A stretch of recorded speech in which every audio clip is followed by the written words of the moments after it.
News, New York.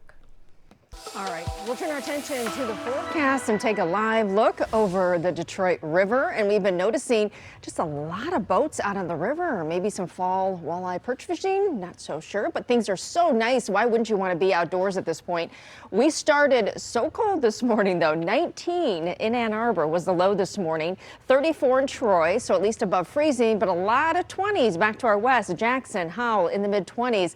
So we're starting to recover as we go through the afternoon. 50 right now. The nice thing is our winds are down, so it's a much quieter, calmer day with that sunshine. So a nice combination. 53 is an average high, 37 an average low. So we were on the low side, and we'll be close to that high as we go through the day today.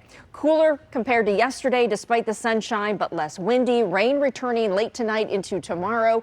And then we're just going to call it like it is. Winter-like temperatures for Sunday and going into Monday. Cold enough to support some snow, and I'm sure you've heard about it already. We'll talk about it in a moment.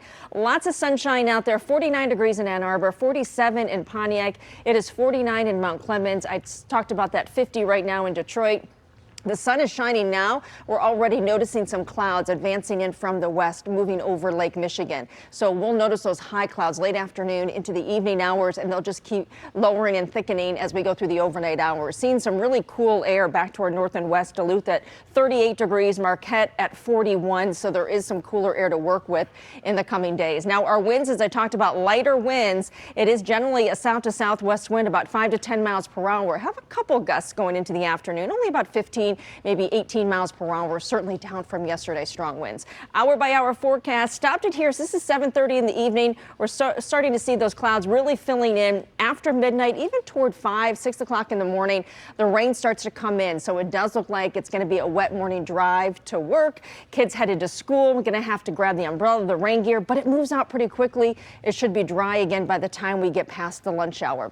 Moving ahead to the weekend, we're talking about this rain onset changing and mixing over with snow late Sunday night. So we're talking about late Saturday night into Sunday morning, I should say. The transition into some snow does look like we're going to see at least some accumulation. The problem is the ground is so warm. It's tough to get a gauge on how much will actually accumulate. Could see an inch, could see a little bit more as the system comes through, and it will be cold enough behind it to support those lake effect snow showers on Monday. Boy, Monday stands out with highs only in the